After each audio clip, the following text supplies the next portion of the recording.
stuff, 100%, absolutely. Lewis, thank you very much. Got a question for you tonight. Did you have a model railway as a child? A model railway? I didn't actually have a model railway, no, but I love seeing it. Fantastic. I didn't have one myself. I had one, but it was basically my dad's toy. Right. I never really was allowed to play with it. It wasn't as big as this, though, I've got to tell you. This, built for fun in his garden in Oxfordshire, it belongs to one of the best-known leaders of the grown-up railway. Yeah, Adrian Shooter ran Chiltern Railways and also headed the company behind the trains now running on the Isle of Wight. Yes, our transport correspondent Paul Clifton went for a ride on the footplate.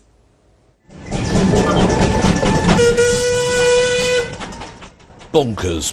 Magnificent, eccentric, peerless and bonkers.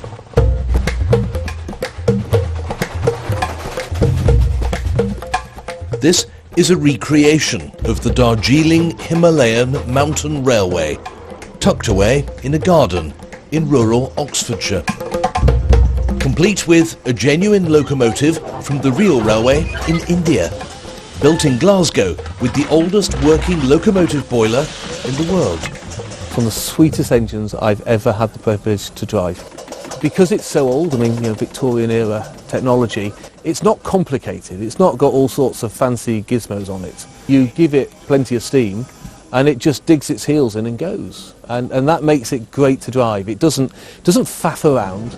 It is totally English eccentric. In someone's garden and around their paddock, a little railway on a ridiculous gradient with a very, very special locomotive and loads of sort of Indian dioramas that are completely crazy, with, frankly, a completely barking mad crew running the whole show. Time flies by when I'm the driver of a train, and I ride on the footplate there and back again. This is Adrian Shooter's garden, a railway grandee, formerly head of Chiltern Railways and boss of Viva Rail, which built the trains now used on the Isle of Wight. Running trains for a living, why do it for a hobby as well? Why not? My loco was built in 1889 and it's still pretty well standard as it was built. It just demonstrates the design was absolutely brilliant. And here's Adrian's Model T Ford, a car adapted to run on rails, just because he can. And in salute, another 60 Model Ts of every possible variant are here too.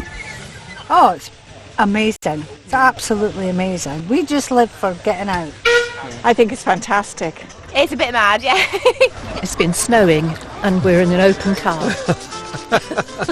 It has been snowing. Got to be British, haven't you? Passengers waving as we steam through a station. Soak up time and for the signal is at green. Adrian Shooter has motor neurone disease. He's open about it. Adrian is already on borrowed time. But he will be at the controls for as long as he can. How much longer do you think you can keep it up? I've no idea. When I went to see the consultant last year, he said you've got a year to live, so I think we're going to live a lot longer than that. But we'll have to see. Paul Clifton, BBC South Today, on the Darjeeling Himalayan mountain railway in Oxfordshire, not India.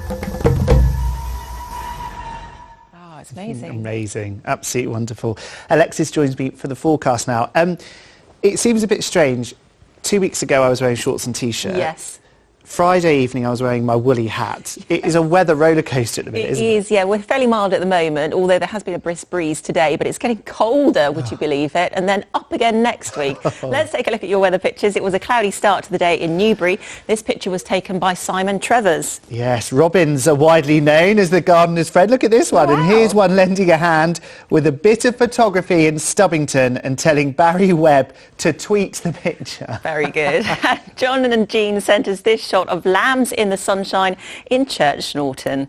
So today, some of us saw lots of sunshine, like this Weather Watcher picture taken at Totland Bay on the Isle of Wight, but others had a fair amount of cloud during the course of the day, but it did stay mainly dry. We've got the rain arriving tomorrow in the form of heavy showers, even with the risk of thunder, and the winds will be very brisk during the course of the day, so we're expecting the winds to strengthen overnight tonight. We could still see gusts overnight tonight of maybe 45 miles per hour down towards the south and west. We'll see a weather front move in. It's a cold front, bringing some